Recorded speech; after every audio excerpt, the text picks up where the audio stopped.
Hola, soy Raquel Negri y te tengo preparado este formato distinto de audio clase. Espero que te guste y que te sirva para descubrir nuevas ideas. La propuesta de hoy tiene que ver con una dinámica de encuentros y desencuentros tan propia de lo humano. Es que los seres personales pertenecemos simultáneamente a lo que vamos a llamar la dimensión del género y del rescate del género. Pero veamos primero qué es pertenecer al género. Es cotidiana e inevitable la referencia al hombre de un modo genérico. Fíjate en la frase que acabo de decir. Utilicé la expresión hombre para referirme a los hombres, las mujeres, niños, niñas y adolescentes. Lo hice de un modo genérico, generalizando para ahorrar palabras por una cuestión de simplificación discursiva. Pero además de englobar a los hombres, mujeres, niños, niñas y adolescentes, al utilizar un vocablo que abarque a todos ellos, he dejado a un lado los rasgos particulares de cada uno, su historia, sus afectos, sus dolores y esperanzas. Esto que ocurre con la referencia al hombre, ocurre con todas las palabras genéricas. En ellas, siempre existe una reducción. La gran mayoría de los términos del diccionario son palabras genéricas, son vocablos que se pueden utilizar para designar una gran cantidad de objetos similares. La palabra silla, por ejemplo, va a ser útil para nombrar a todos los objetos que sirvan para sentarse.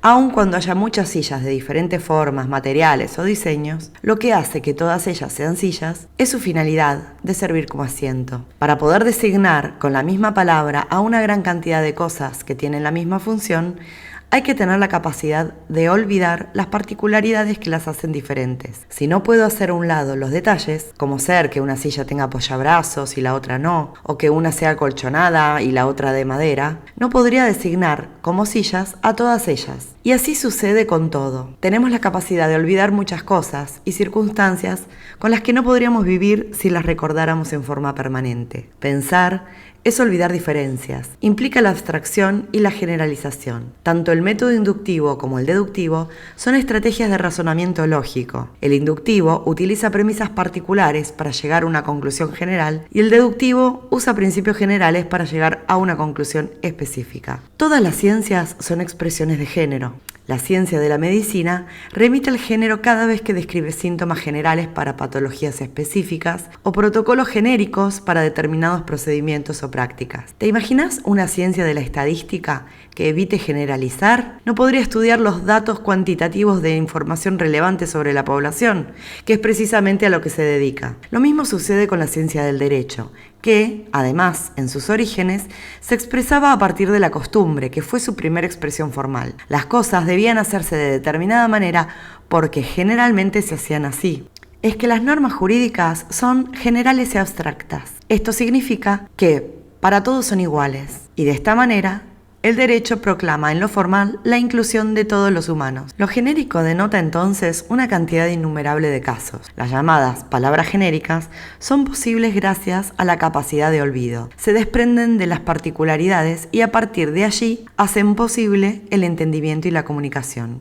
Mientras esta situación se refiere a objetos, no hay mayor cuestión, porque las cosas son inteligibles por su género. Pero, cuando esta generalización se trata de las personas, aparece el problema, porque la esencia de cada uno de nosotros es nuestra propia existencia. Pertenecer al género despersonaliza, conlleva a ese olvido inevitable, y al final del día nadie quiere ser tratado como un número, porque nadie quiere ser olvidado. Cualquier omisión de un rasgo personal puede mutilar nuestra configuración esencial. Incluso la igualdad se vuelve a veces insuficiente para expresar el núcleo de la justicia. Se hace entonces necesario un rescate del género, que permita evitar el olvido. Ese rescate necesita de otro, porque es imposible hablar de un autorrescate. Los seres personales necesitamos que alguien nos salve después de haber sido reducidos a un género que resulta abarcativo y que no nos define de un modo genuino ni profundo, o lo hace de un modo equivocado. Pero existe una salida. El rescate del género se da de tres maneras que están muy interrelacionadas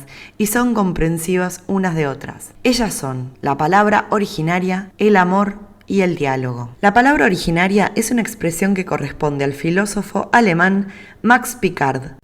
Se trata de una palabra que, lógicamente, nos remite a un origen, a la primera vez que algo fue denominado de una manera singular, de una vez y para siempre. Es nuestro propio nombre. Cuando alguien nos menciona por primera vez, nos rescata. Salimos del mundo del género. Claro que para que ese nombre se convierta en una palabra originaria y nos rescate, es necesario que provenga de un ser amado. Cuando alguien que nos ama nos llama por nuestro nombre, nos saca del género. Todo ser humano puede ser rescatado, porque todo ser humano puede amar y ser amado.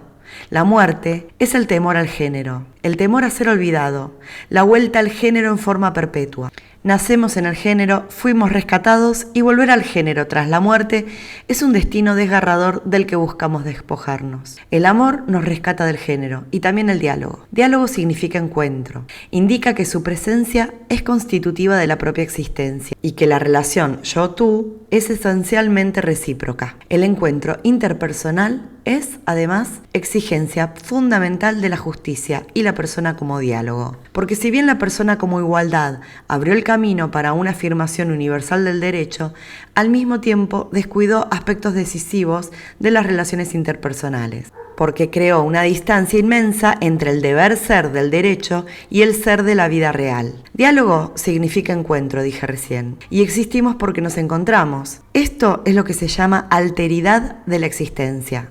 La palabra existir es una dimensión exclusivamente humana, una dimensión que viene configurada por el encuentro con el otro. Etimológicamente, existir viene del latín. El prefijo ex significa hacia afuera y el verbo sistere, estar situado, tomar posición. Estamos situados hacia el afuera, hacia el otro que nos constituye. Alteridad significa que el otro está copresente en una experiencia inmediata y absoluta. Existir es encontrarse. La experiencia del existir es la experiencia misma del encuentro. El otro se da de un modo absolutamente original, inconfundible con las cosas.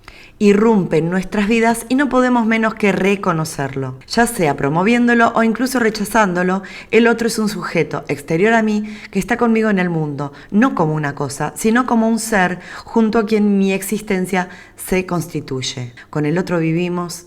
Sin el otro nos morimos. El otro nos cambia, nos modifica y cuando alguien nos falta se nos abre una herida. Y me gustaría citarte un poeta francés, Alphonse de Lamartine, que dijo una frase que condensa esta idea. Un seul être vous manque et tout est dépeuplé. Significa, un solo ser que nos falta y todo estará despoblado. Espero que te sirva esta audioclase como un camino hacia nuevas reflexiones. Aquí me despido y te saludo hasta la próxima.